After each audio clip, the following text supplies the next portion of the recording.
श्रीमद् भागवतम। तो कल हमने श्रीमद् भागवतम के चतुर्थ अध्याय द्वितीय स्कंद से पढ़ रहे थे और हमने देखा किस प्रकार भगवान के श्रवण कीर्तन की महिमा सुखदेव गोस्वामी बता रहे हैं। और उन्होंने बताया कि इस श्रवण कीर्तन में और मुख्यतः भगवान के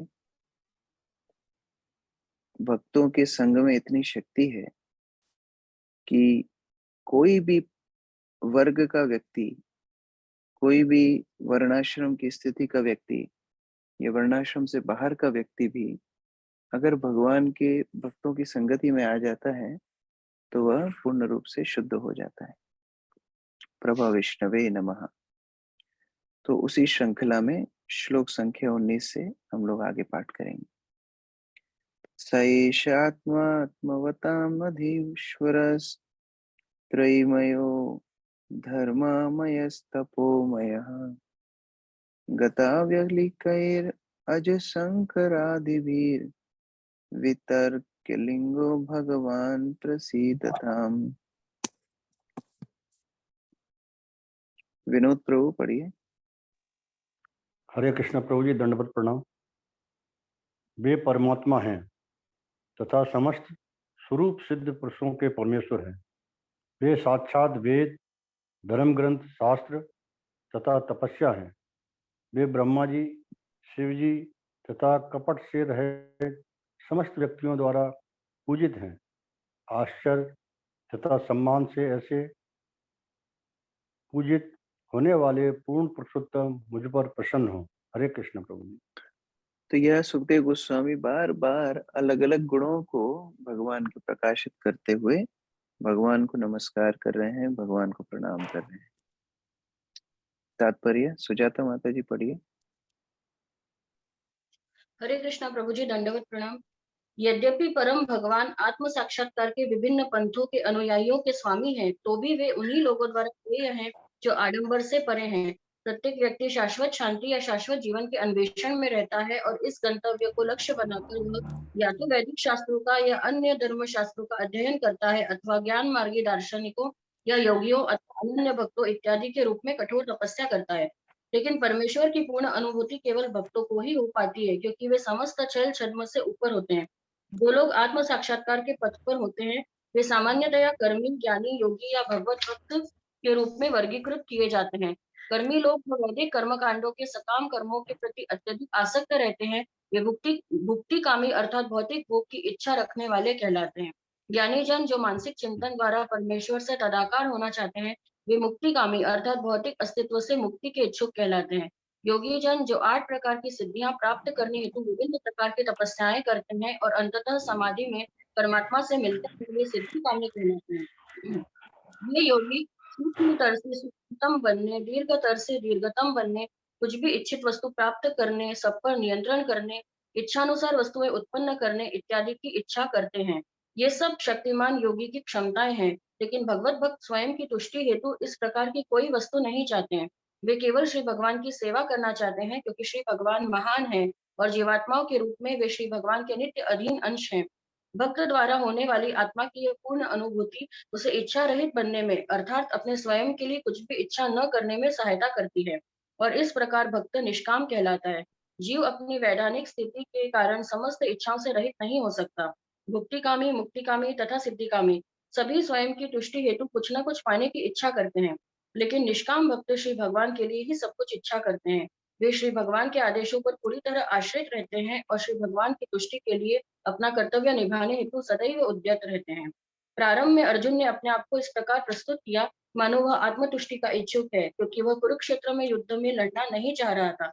लेकिन श्री भगवान ने उसे निष्काम बनाने हेतु श्रीमद् भगवत गीता का उपदेश दिया, जिसमें कर्म योग, ज्ञान योग, हठ योग तथा भक्ति योग की भी व्याख्या मिलती है।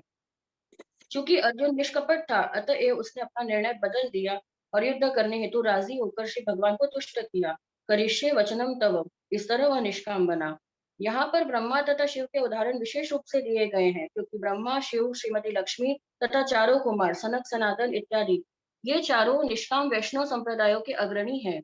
ये सभी सारे छल छद्मों से रहित है। श्रील जीव गोस्वामी गंतव्य लीकई ही शब्द की व्याख्या क्रोधित कैतवैही के रूप में करते हैं, जिसका अर्थ है वे समस्त कपटों से मुक्त हैं, केवल अनन्य भक्त। श्री चैतन्य चरितामृत मध्य लीला अध्याय 19 श्लोक संख्या 149 में यह कहा गया है, कृष्ण भक्त निष्काम अतएव शांत, मुक्ति मुक्ति सिद्धि कामी सकल ही अशांत। जो लोग अपने पुण्य कार्यों के लिए सकाम फल चाहते हैं, जो मुक्ति चाहते हैं तथा सर्वोपरि से तदाकार होना चाहते हैं, तथा जो योग की सिद्धियों के इच्छुक हैं, वे सभी अशांत हैं, क्योंकि वे अपने लिए कुछ न कुछ चाहते हैं। लेकिन भक्त तो पूर्णतया शांत होता है, क्योंकि उसे अपने लिए कुछ भी नहीं चाहिए और वह श्री भगवान की इच्छा पूरी करने हेतु सदैव उद्यत रहता है। अतएव निष्कर्ष यह निकलता है कि श्री भगवान सबके हैं, क्योंकि उनकी अनुमति के बिना कोई भी इच्छित फल प्राप्त नहीं कर सकता। किंतु जैसा कि श्री भगवान के श्रीमद् भगवत गीता अध्याय 8 श्लोक संख्या 9 में कहा गया है, वे ही सबको ऐसे फल प्रदान करने वाले हैं, क्योंकि वे सबके वेदांतियों, कर्मकांडियों, धार्मिक नेताओं, तपस्वियों तथा आध्यात्मिक उन्नति हेतु प्रयत्न करने वालों के अधीश्वर आदि नियंता है। लेकिन अंततो गत्वा निष्कपट भक्त ही उन्हें प्राप्त कर सकते हैं। इसलिए श्रील सुखदेव गोस्वामी ने यहाँ पर भक्तिमय सेवा पर विशेष बल दिया है। हरे कृष्ण। तो यद्यपि भगवान सबका पालन करने वाले हैं, लेकिन यहाँ पर एक बहुत विशेष बात बताई गई है कि भगवान निष्कपट जो भक्त हैं उनके द्वारा मुख्यतः सेवित होते हैं, क्योंकि भगवान ऐसे सरल भक्तों की संपत्ति होते हैं। जब भी कोई व्यक्ति किसी अन्य आशा के साथ भगवान के पास जाता है, उसे मिश्रित भक्ति कहते हैं। कई बार ये भक्ति कर्म के साथ मिश्रित होती है, कई बार ज्ञान के साथ मिश्रित होती है, कई बार सिद्धि कामना के साथ यह भक्ति मिश्रित होती है। तो उसे भुक्ति मुक्ति सिद्धि 3 स्तर बताए जा रहे हैं। भुक्ति और भक्ति, इसमें अंतर है। भक्ति मतलब शुद्ध भक्ति, भगवान की सेवा। भुक्ति मतलब भोग करने की कामना। तो भुक्ति। दूसरा है मुक्ति, ये संसार से मुक्त होने की कामना। और सिद्धि, सिद्धि मतलब बहुत शक्तिशाली बनना या ऐसी कोई सिद्धियों को प्राप्त करने की आशा, जिससे हम संसार में विशेष काम कर सके। तो ये सारी अभिलाषाएं शुद्ध भक्ति से कोसों दूर है, लेकिन भक्त इन सभी आशाओं से मुक्त होता है, इसलिए वो भगवान की अनन्य भक्ति में संलग्न होता है। ऐसे भक्त ही भगवान को पूर्ण रूप से आश्रय प्राप्त कर सकते हैं।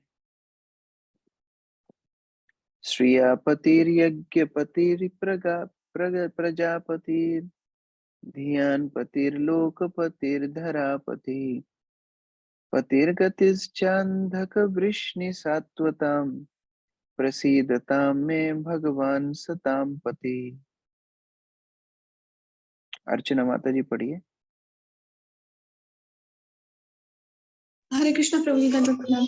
भगवान श्री कृष्ण जो समस्त भक्तों के पूजनीय स्वामी है, यदुवंश के अंधक तथा वृष्णि जैसे समस्त राजाओं के रक्षक तथा उनके यश है, सभी लक्ष्मी देवियों के पति, समस्त यज्ञों के निर्देशक, अतएव समस्त जीवों के अग्रणी, समस्त बुद्धि के नियंता, समस्त दिव्य एवं भौतिक लोकों के अधिष्ठाता तथा पृथ्वी पर परम अवतार सर्वे सर्वा है, वे मुझ पर कृपालु हो। हरे कृष्ण। इस श्लोक में बार बार पति शब्द का इस्तेमाल हो रहा है। पति का मतलब स्वामी।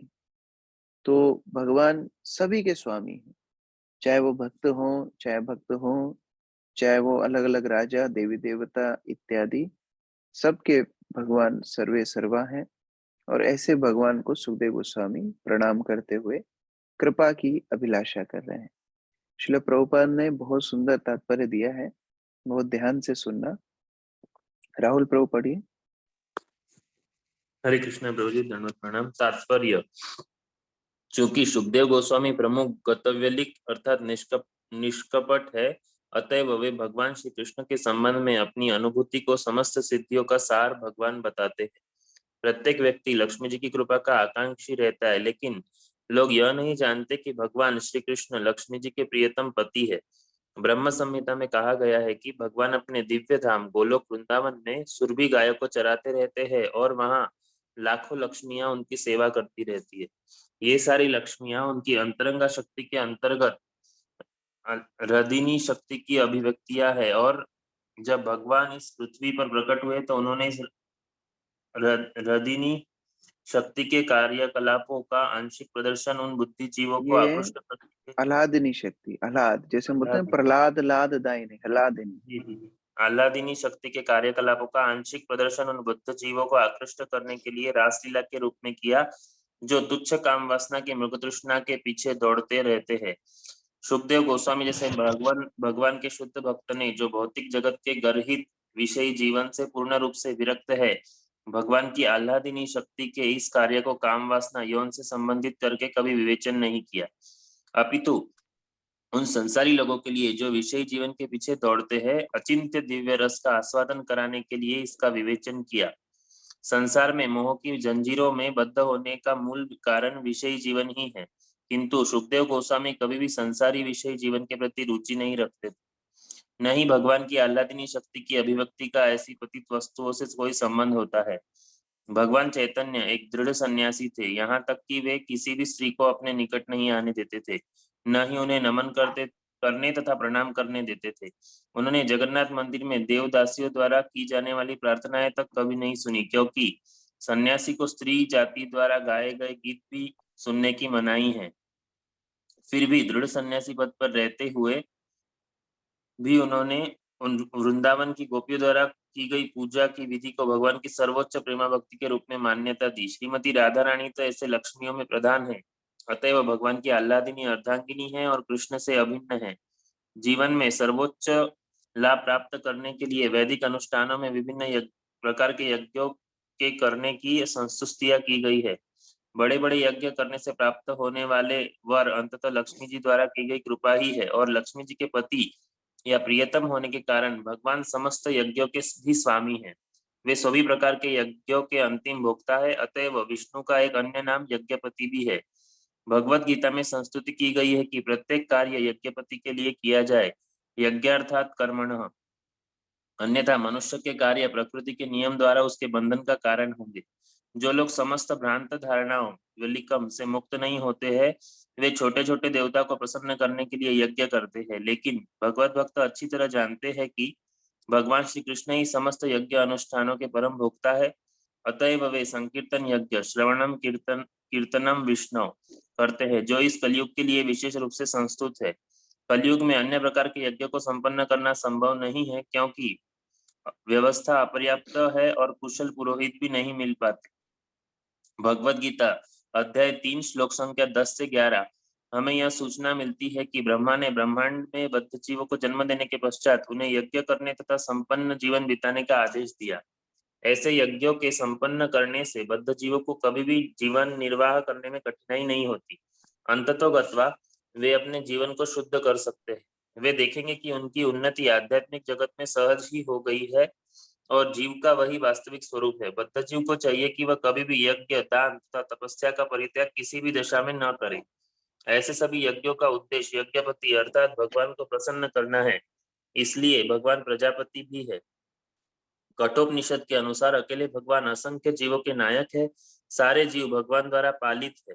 एको बहुनाम यो विदधाति कामान, इसीलिए भगवान परम भूत तथा सभी जीवों के पालक कहलाते हैं। यहाँ पर श्रील प्रभुपाद समझा रहे हैं कि कैसे असंख्य लक्ष्मियां भगवान की सेवा में रत रहती हैं। भगवान का इसलिए एक नाम है लक्ष्मीपति। यह लक्ष्मी के पीछे पूरे संसार भागते हैं, लेकिन वह यह नहीं समझते हैं कि जिस प्रकार पति के पीछे पीछे पत्नी अपने आप आ जाती हैं, उसी प्रकार भगवान की आराधना करने से लक्ष्मी अपने आप आती हैं। तो ऐसी जो ज्ञान नहीं है, वह छोटे मोटे देवी देवता को पूजते हैं और धन संपत्ति की कामना करते हैं। और यह जो संबंध भगवत धाम में है, भगवान और भगवान की नित्य संगनियों के बीच में, वह काम से रहित है। प्रभुपाद 2 इसमें सिद्धांत बता रहे हैं। सुखदेव गोस्वामी जो एक तरुण बालक हैं और पूरी भौतिक चेतना से ऊपर उठे हुए हैं। हमने फर्स्ट कैंटो में, प्रथम स्कंद में देखा था कैसे जब वो वनों में जा रहे थे और कुछ तरुणियां वहां पर नहा रही थी, तो उनको देख करके वो तरुणियां अपने वस्त्र नहीं ढकती, क्योंकि सुखदेव गोस्वामी तो इस चेतना से ही ऊपर है, शारीरिक चेतना से ही ऊपर है। उनको फर्क ही नहीं पड़ता है कि कौन स्त्री है कौन पुरुष है। ऐसा व्यक्ति गोपियों का चरित्र सुना रहा है क्योंकि वह गोपियां वास्तव में कामुक भावनाओं से ऊपर है। दूसरा उदाहरण चैतन्य महाप्रभु के विषय में। चैतन्य महाप्रभु स्वयं इतने कठोर सन्यासी थे, लेकिन भगवान की गोपियां मुख्यतः राधा रानी के विषय में, उनके चिंतन में हमेशा निमग्न रहते थे। तो यह सिद्धांत इसलिए है कि भगवान की शुद्ध भक्त मुख्यतः गोपियां इन सब कल्मशों से ऊपर है और फिर भगवान की आराधना करते हैं।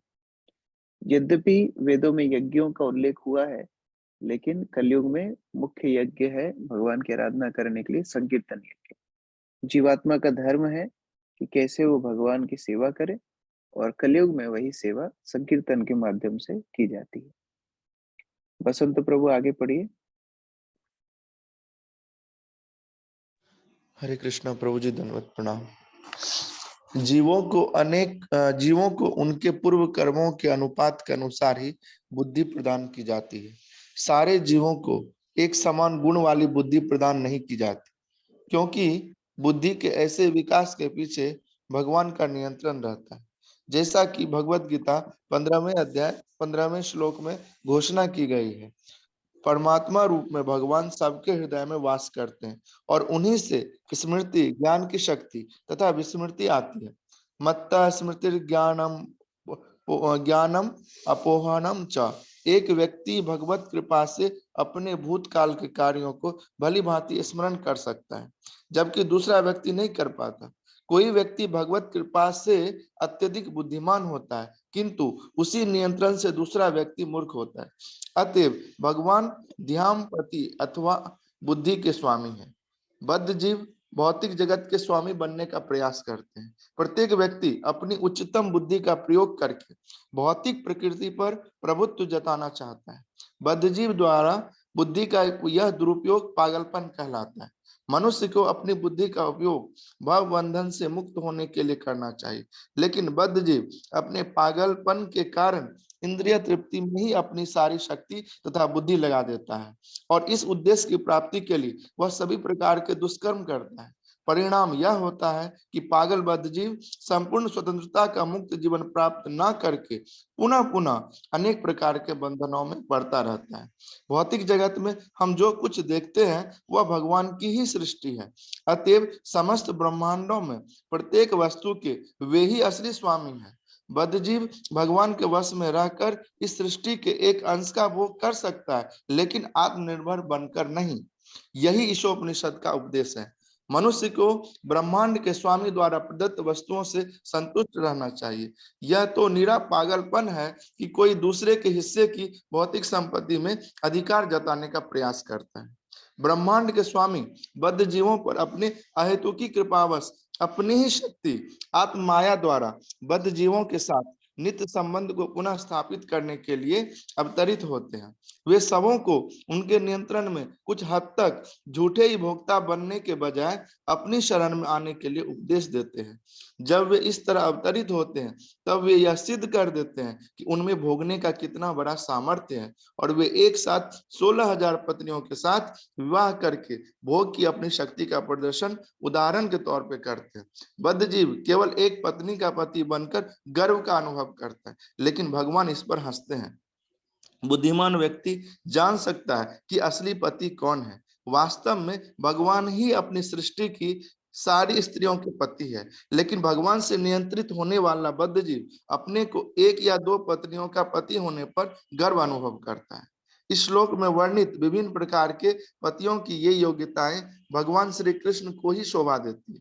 अतएव सुखदेव गोस्वामी ने यदुवंश के पति तथा गति का विशेष उल्लेख किया है।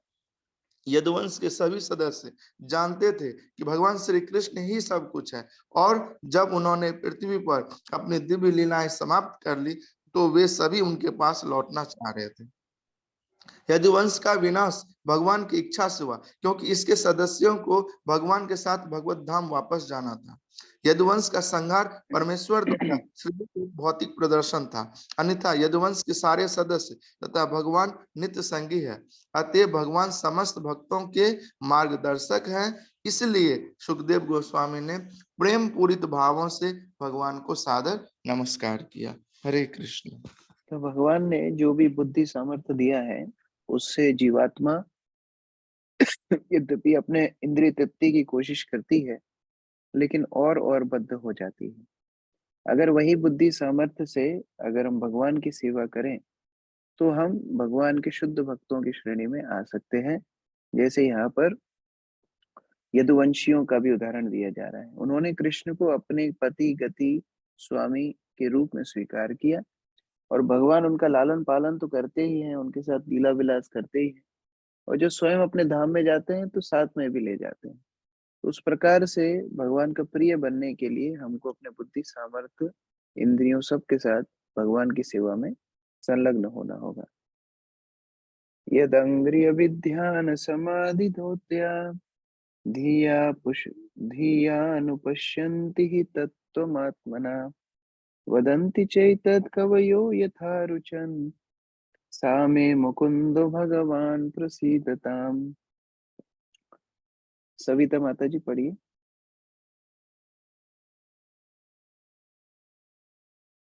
अनम्यूट हरे कर कृष्ण लीजिए। प्रभु जी, दंडवत प्रणाम। भगवान श्री कृष्ण ही मुक्तिदाता है। भक्त प्रतिपाल उनके चरण कमलों का चिंतन करके और महापुरुषों के चरण चिन्हों पर चलते हुए समाधि में परम सत्य का दर्शन कर सकते हैं। तथापि विद्वान ज्ञानीजन उनके विषय में अपनी सनक के अनुसार चिंतन करते हैं। ऐसे भगवान मुझ पर प्रसन्न हो। हरे कृष्ण। तो दो बातें यहाँ पर सुखदेव गोस्वामी बता रहे हैं, कैसे हम भगवान को प्रसन्न कर सकते हैं, कैसे उनको धाम में वापस जा सकते हैं। दो मुख्य बातें हैं। प्रथम, हमेशा भगवान के चरण कमलों का चिंतन करना। हम जो भी क्रिया में संलग्न है कोई बात नहीं, लेकिन भगवान का चिंतन हमेशा होना चाहिए। और दूसरा, केवल शुष्क चिंतन ही नहीं, जैसे जैसे महापुरुष, महाजन, शुद्ध भक्तों ने मार्ग दिखाया है, उस मार्ग में चलना। उस मार्ग पे अगर हम चलेंगे, उनके हिसाब से साधन भक्ति करेंगे, तो ये दोनों के माध्यम से भगवान का दर्शन प्राप्त करेंगे, भगवान की कृपा सानिध्य प्राप्त करेंगे। अनीता माता जी पढ़िए। हरे कृष्ण प्रभु जी, दंडवत प्रणाम। योगी जन इंद्रियों को वश में करने का कठिन प्रयास करके प्रत्येक के भीतर स्थित परमात्मा की झलक पाने के लिए योग की समाधि में स्थित होते हैं, किंतु शुद्ध भक्त प्रतिपल भगवान के चरण कमलों का स्मरण करते हुए वास्तविक समाधि को तुरंत ही प्राप्त होता है, क्योंकि ऐसी अनुभूति के द्वारा उसके मन तथा बुद्धि भौतिक उपभोग के रोग से धुलकर पूर्ण रूप से स्वच्छ हो जाते हैं। शुद्ध भक्त अपने आप को जन्म मृत्यु के सागर में पतित हुआ सोचता है, अतः वह अपने को बांधने के लिए भगवान से निरंतर प्रार्थना करता है। वह केवल भगवान के चरण कमलों की दिव्य धूलि का एक कण बनना चाहता है। शुद्ध भक्त भगवत कृपा से भौतिक भोग के सारे आकर्षण से पूरी तरह रहित हो जाता है और कलमश से मुक्त रहने के लिए वह निरंतर भगवान के चरण कमलों का चिंतन करता रहता है। भगवान के महान भक्त राजा कुलशेखर ने प्रार्थना की है, कृष्ण तदीपद पंकज पंज रांतम अदैव में विशतु मानस राजहंसः प्राण प्रयाण समये कफवात पित्ते कंठ अवरोध धनी विधौ स्मरण कुतस्ते। हे कृष्ण, हे भगवान कृष्ण, मेरी प्रार्थना है कि मेरा मन रूपी हंस तुरंत आपके चरण कमलों के डंठलों तक डूबकर उनके जाल में उलझ जाए, अन्यथा मेरी अंतिम सांस के समय जब मेरा गला कब से रुद्ध हो जाएगा, तब भला मैं आपको चिंतन कैसे कर सकूंगा। हंस तथा कमलनाल के मध्य घनिष्ठ संबंध होता है, अतएव यह उपमा अत्यंत उपयुक्त है। हंस या परमहंस बने बिना जीव के लिए भगवान के चरण कमलों के डंठलों के जाल तक प्रवेश कर पाना असंभव है। जैसा कि ब्रह्म संहिता में कहा गया है कि ज्ञानी अपने पांडित्य के बावजूद अनंत काल तक तर्क वितर्क करने पर भी परम सत्य का स्वप्न तक नहीं देख सकता। भगवान ऐसे ज्ञानियों के समक्ष अपने आप को प्रकट न करने का अपना अधिकार सुरक्षित रखते हैं, और चूंकि ऐसे लोग भगवान के चरण कमलों के डंठलों के जाल में प्रवेश नहीं कर पाते, अतएव सारे ज्ञानी अपना अपना भिन्न निष्कर्ष निकालते हैं और अंत में अपनी अपनी रुचि के अनुसार यथा रुचम यह कहकर समझौता करते हैं, जितने पंथ उतने मत। लेकिन भगवान कोई दुकानदार तो है नहीं जो ज्ञान के विनिमय में सभी प्रकार के ग्राहकों को प्रसन्न करने का प्रयास करें। भगवान खुद जो हैं वही वे हैं। वे तो पूर्ण पुरुषोत्तम परमेश्वर हैं और वे चाहते हैं कि लोग पूर्ण रूप से उनके ही शरणागत हों। लेकिन शुद्ध भक्त पूर्ववर्ती आचार्यों के पथ का अनुसरण करते हुए अपने गुरु के पारदर्शी माध्यम से परमेश्वर को देख सकता है। अनुपश्यन्ति। शुद्ध भक्त मानसिक तर्क ज्ञान द्वारा भगवान का दर्शन करने का प्रयास कभी नहीं करता, अपितु वह आचार्यों के पदचिन्हों पर चलता है। महाजनों येन गतः स पंथा। अतः वैष्णव आचार्यों में भगवान तथा भक्तों को लेकर कोई मतभेद नहीं रहता। भगवान चैतन्य जोर देकर कहते हैं कि जीव भगवान का सनातन दास है और वह एक ही साथ भगवान से एक तथा पृथक है। भगवान चैतन्य के इस तत्व को वैष्णव मत के चारों संप्रदाय समान रूप से मानते हैं। मोक्ष के बाद भी भगवान की शाश्वत दासता सभी स्वीकार करते हैं और ऐसा कोई प्रामाणिक वैष्णव आचार्य नहीं है जो भगवान तथा अपने आप को एक तो सोच योगी सके। जन अपने मन और इंद्रियों को वश में करके समाधिस्थ होने के लिए कठिन प्रयास करते हैं, लेकिन भक्त की यह समाधि स्वतः ही हो जाती है। समाधि का अर्थ है अपने ध्यान को ईश पर चिंतन, ईश पर केंद्रित करना। तो भक्त तो सदैव ही भगवान का चिंतन करता है, तो हमेशा ही समाधिस्थ रहता है। भले ही वो चलता फिरता दिखे, लेकिन वो हमेशा ही समाधि के उच्चतम स्तर पर है। और यहाँ पर कुलशेखर महाराज की प्रार्थना बताते हुए प्रभुपाद सिद्धांत को स्थापित कर रहे हैं कि कृष्णा त्वदीय पद पंकज पंजरांतम। हे कृष्ण, आपके पद, आपके चरण कमल के समान है। और जिस प्रकार कमल की नाल होती है, उस कमल की नाल में मेरे मन का हंस उलझ जाए कि निकल ही ना पाए, हमेशा ही आपके चरण कमलों के चिंतन में मैं निमग्न रहूं, जिससे अगर मेरी मृत्यु आए तो मैं आपका चिंतन कर सकूं। नहीं तो मृत्यु के समय पर जब कफ वात पित्त से मेरा कंठ अवरुद्ध रहेगा, मैं आपका नाम कैसे ले पाऊंगा। तो इस प्रकार भगवान के भक्त हमेशा यही प्रयास करते हैं कि वो भगवान के चिंतन में हमेशा निमग्न रहें और भगवान के नित्य दास के रूप से उनकी सेवा करें। यही भगवान के शुद्ध भक्तों का लक्षण होता है। कोई भगवान की नित्य दास्यता को छोड़ करके अगर आध्यात्मिक उन्नति करना चाहता है तो वह मूर्ख है। आगे पढ़िए दीपिका माता जी, आगे पढ़िए। हरे कृष्णा प्रभु जी।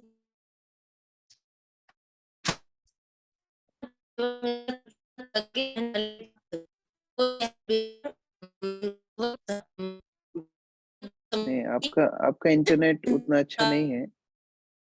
मंजू माता जी, आप पढ़िए।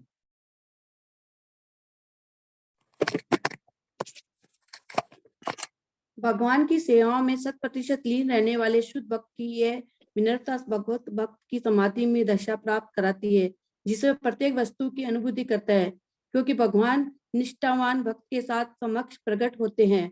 जैसा कि भगवत गीता 10:10 में कहा गया है कि भगवान प्रत्येक व्यक्ति की, यहाँ तक कि अभक्तों की भी वृद्धि के स्वामी होने के कारण वे अपने भक्त को समुचित बुद्धि प्रदान करते हैं, जिसमें शुद्ध भक्त स्वतः श्री भगवान तथा उनकी विभिन्न शक्तियों के विषय में असली तत्व से अवगत हो जाता है।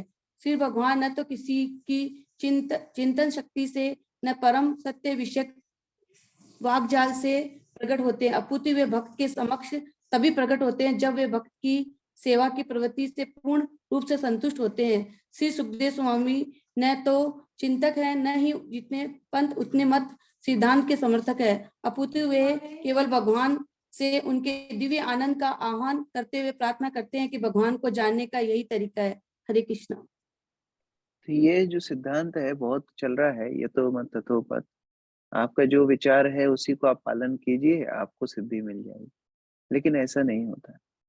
जब तक भगवान की शुद्ध भक्तिमय सेवा में जीवात्मा संलग्न नहीं होता, वह कैसे भगवान के विषय में समझ पाएगा, कैसे भगवान को प्रसन्न कर पाएगा। और यह बुद्धि भी भगवान उन्हीं जीवात्मा को देता है जो उनकी प्रेममय सेवा में लगे होते हैं। गीता में भगवान बोलते हैं, तेषाम सतत युक्तानाम भजताम प्रीति पूर्वकम।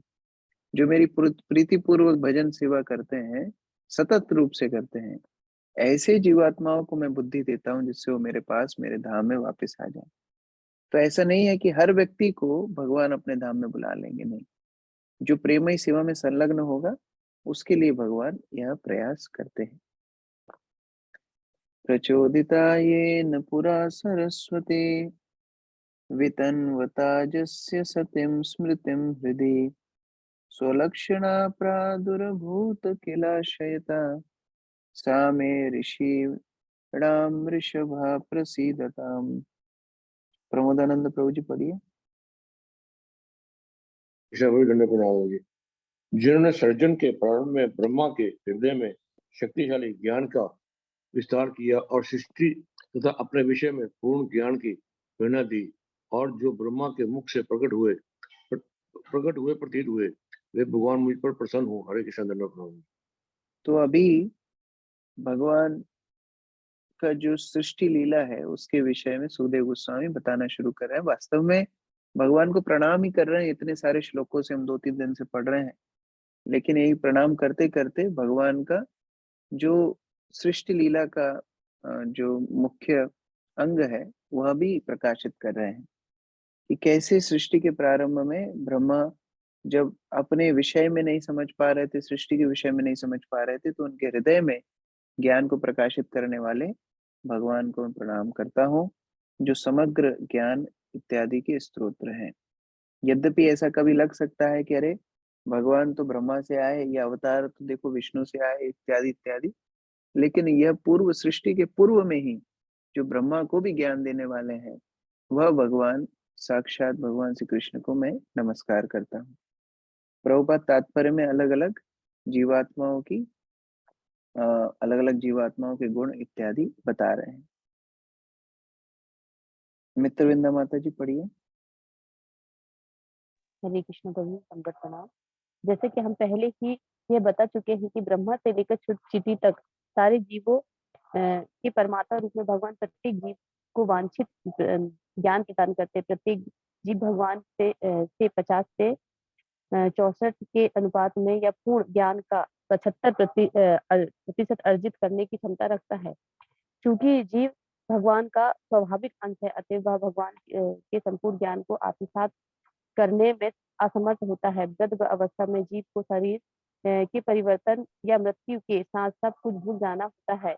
यही समर्थ ज्ञान पुनः प्रत्येक जीव में भगवान द्वारा जीव के हृदय में के भीतर से प्रेरित किया जाता है, और यही ज्ञान की जागृति कहलाती है, क्योंकि यह निद्रा या चेतना अवस्था से जागरण के यहाँ तुल्य है। प्रभुपाद यह बता रहे हैं कि भगवान श्री कृष्ण के अंदर जो 64 गुण होते हैं, क्योंकि जीवात्मा भगवान का ही अंश है, उन गुणों में से आंशिक रूप से 50 गुण जीवात्मा के अंदर भी होते हैं।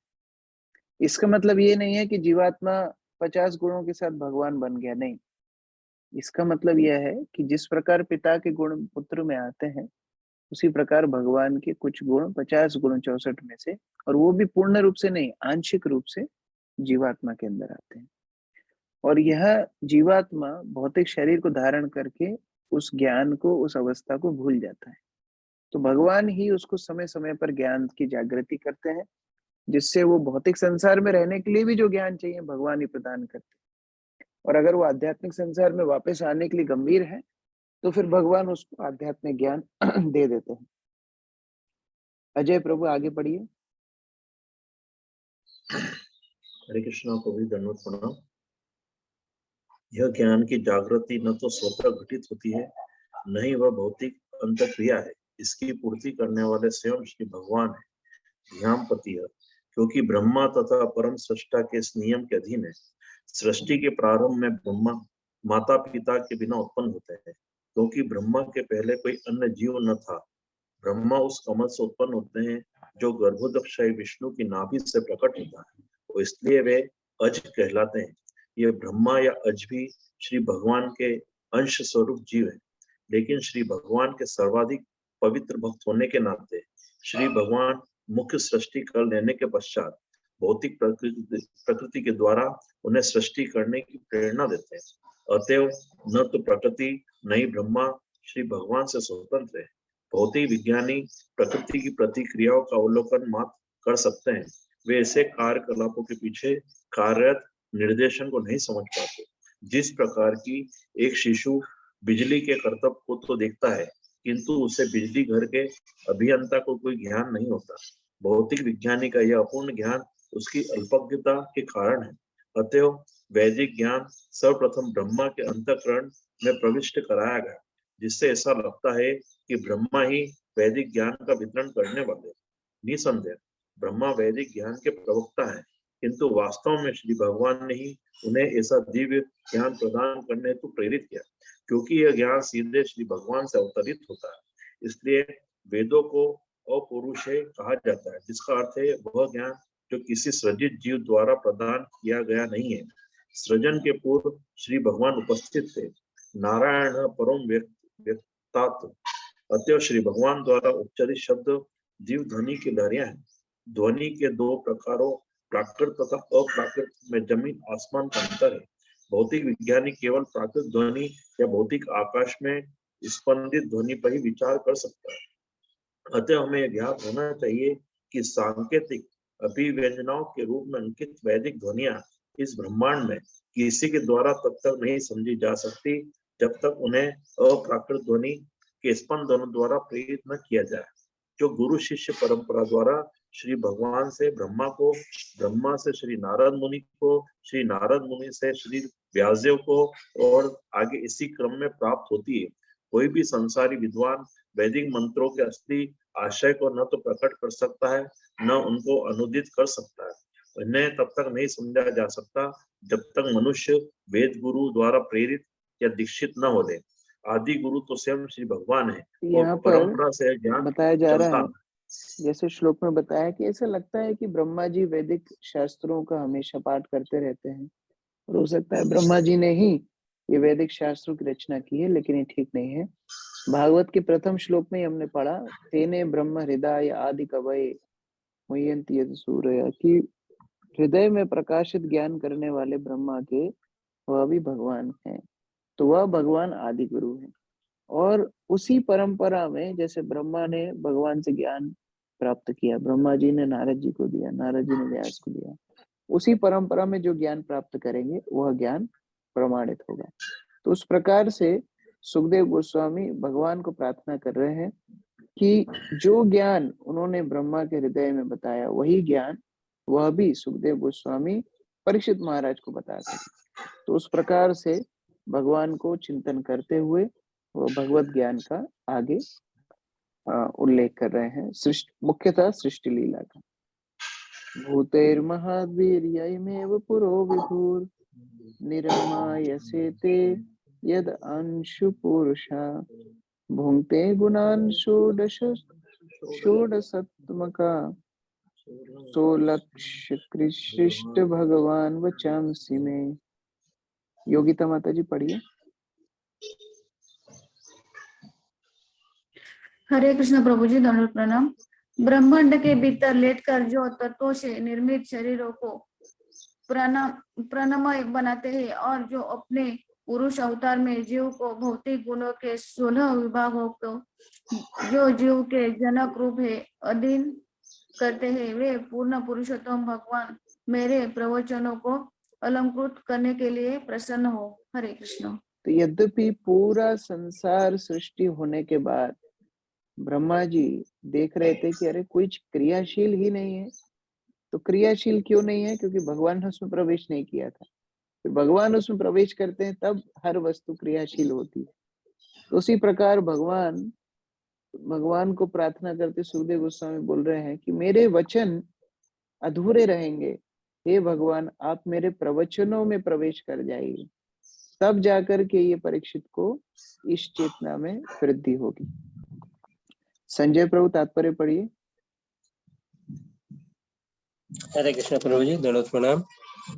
पूर्ण आश्रित भक्त के रूप में अपने सामर्थ्य पर गर्व करने वाले संसारी व्यक्ति से सर्वथा विपरीत श्री सुखदेव गोस्वामी श्री भगवान से प्रसन्न होने के लिए प्रार्थना करते हैं, जिससे उनके प्रवचन सफल हों और श्रोताओं द्वारा उनकी यथार्थ अनुभूति हो। भक्त सदैव किसी भी सफलता में अपने आप को निमित्त मात्र मानता है और अपने द्वारा किए गए किसी भी कृत्य का श्रेय स्वयं लेने से इनकार करता है, जबकि इस विहीन नास्तिक कार्यकलापों का सारा श्रेय स्वयं लेना चाहता है, जो यह भी नहीं जानता कि परमात्मा श्री भगवान की इच्छा के बिना एक पत्ता भी नहीं हिल सकता। अतएव श्री सुखदेव गोस्वामी उन परमेश्वर के निर्देशानुसार आगे बढ़ना चाहते हैं, जिन्होंने ब्रह्मा को वैदिक ज्ञान प्राप्त करने हेतु प्रेरणा दी। वैदिक ग्रंथों में वर्णित सत्य न तो सांसारिक काल्पनिक सिद्धांत हैं न वे कपोल कल्पित कहानियां हैं, जैसा कि कम बुद्धि वाले लोग कभी कभी सोचते हैं। वैदिक सत्य वास्तविक सत्य के परिपूर्ण विवरण है, जिनमें न तो त्रुटि है न भ्रम, और श्री सुखदेव गोस्वामी सृष्टि संबंधी सत्यों को वास्तविक तथ्यों के रूप में प्रस्तुत करना चाहते हैं, न कि दार्शनिक तर्क के किसी तत्व ज्ञान के सिद्धांत के रूप में, क्योंकि वे उसी प्रकार श्री भगवान के इशारे पर चलेंगे जिस प्रकार ब्रह्मा अनुप्राणित हुए थे।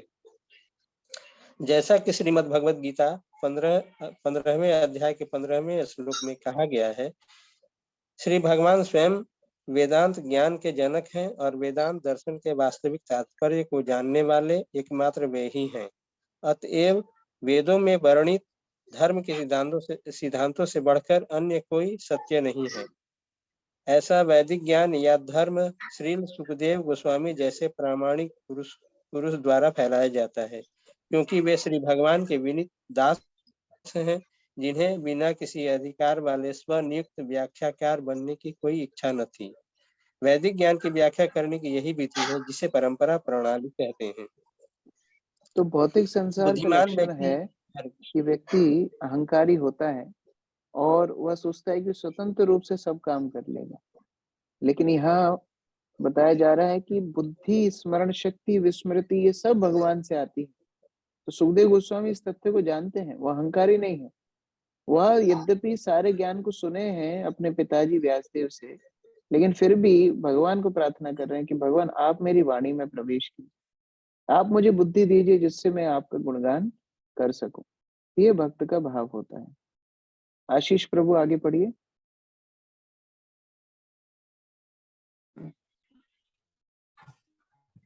हरे कृष्ण प्रभु, दंडवत प्रणाम। प्रभु जी कहाँ से पढ़ना है? बुद्धिमान व्यक्ति यह देख सकता है, बुद्धिमान व्यक्ति यह देख सकता है कि चाहे कोई भी भौतिक सृष्टि, चाहे अपना शरीर हो या फल या फूल हो, अत्यधिक स्पर्श के बिना वह सुंदरता के साथ वृद्धि नहीं कर पाती। संसार का सर्वाधिक बुद्धिमान व्यक्ति या विज्ञानी किसी भी वस्तु को तभी ढंग से प्रस्तुत कर सकता है जब उसमें जीवन हो या आध्यात्मिक स्पर्श हो। अतएव समस्त सत्यों का स्रोत परमात्मा है, स्थूल पदार्थ नहीं, जैसा कि ब्रह्मवश निपट भौतिकवादी सोचता है। यदि साहित्य से हमें पता चलता है कि सर्वप्रथम भगवान ने भौतिक ब्रह्मांड के शून्य में प्रवेश किया और तब सारी वस्तुएं एक एक करके विकसित हुई, इसी प्रकार भगवान परमात्मा के रूप में प्रत्येक वाणी के घर घर में स्थित हैं। अतएव उनके द्वारा सारे कार्य अच्छे ढंग से संपन्न होते हैं।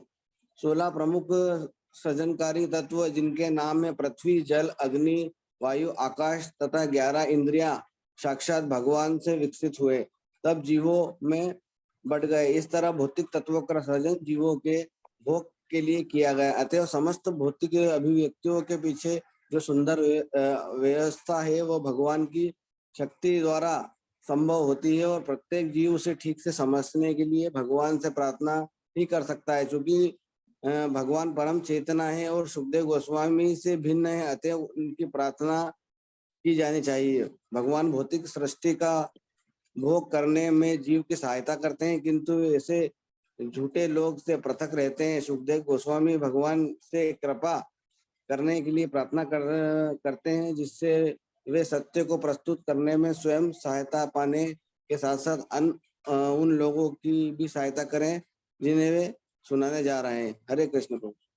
तो इस प्रकार से हम देख सकते हैं कि सृष्टि या जीवात्मा कोई भी भगवान की शक्ति के बिना क्रियाशील नहीं हो सकती, और सुखदेव गोस्वामी उसी प्रकार अपनी वाणी को, अपने कथा को शक्ति प्राप्त कराने के लिए भगवान से प्रार्थना कर रहे हैं।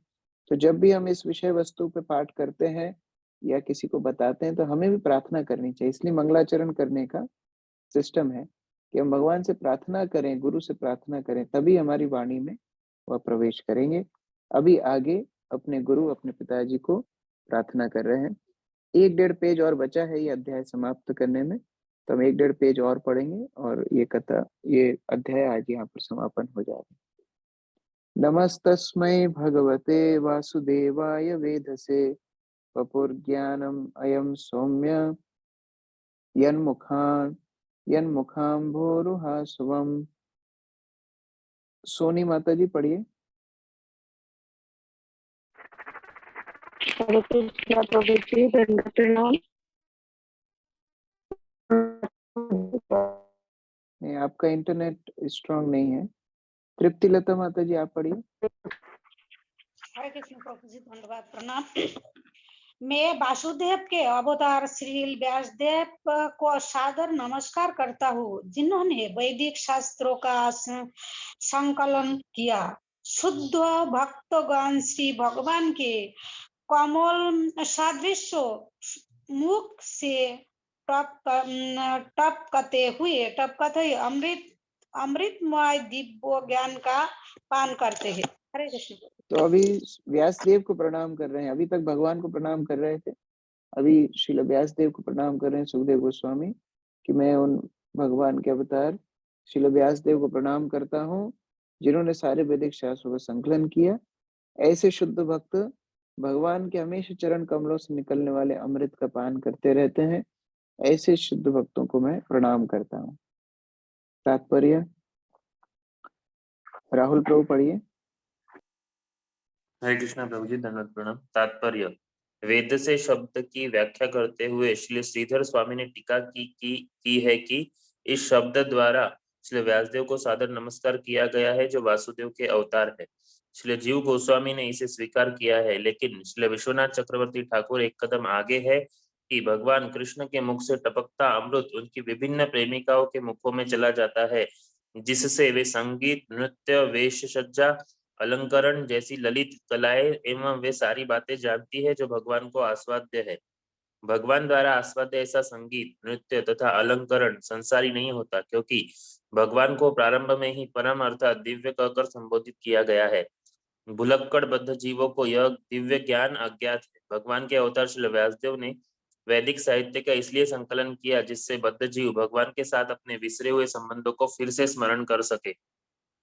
अतएव मनुष्य को चाहिए कि वह वैदिक शास्त्रों को, या कहे कि माधुर्य रस में भगवान द्वारा अपनी प्रेमिकाओं को किए गए अमृत दान को समझने के लिए व्यासदेव या शुकदेव के कमल मुख से सुने। दिव्य ज्ञान के क्रमिक विकास द्वारा मनुष्य संगीत तथा नृत्य की उस दिव्य कला को प्राप्त हो सकता है जिसे भगवान ने अपनी रासलीला के समय प्रदर्शित किया। लेकिन वैदिक ज्ञान के अभाव में भगवान के रास, नृत्य तथा संगीत की दिव्य प्रकृति को समझ पाना कठिन है। किंतु भगवान के शुद्ध भक्त इस अमृत का आस्वादन अगाध दार्शनिक वार्ताओं के रूप में तथा रास नृत्य के रूप में भगवान द्वारा चुंबन के रूप में किए करते हैं, क्योंकि इन दोनों में कोई भौतिक अंतर नहीं। हरे कृष्ण।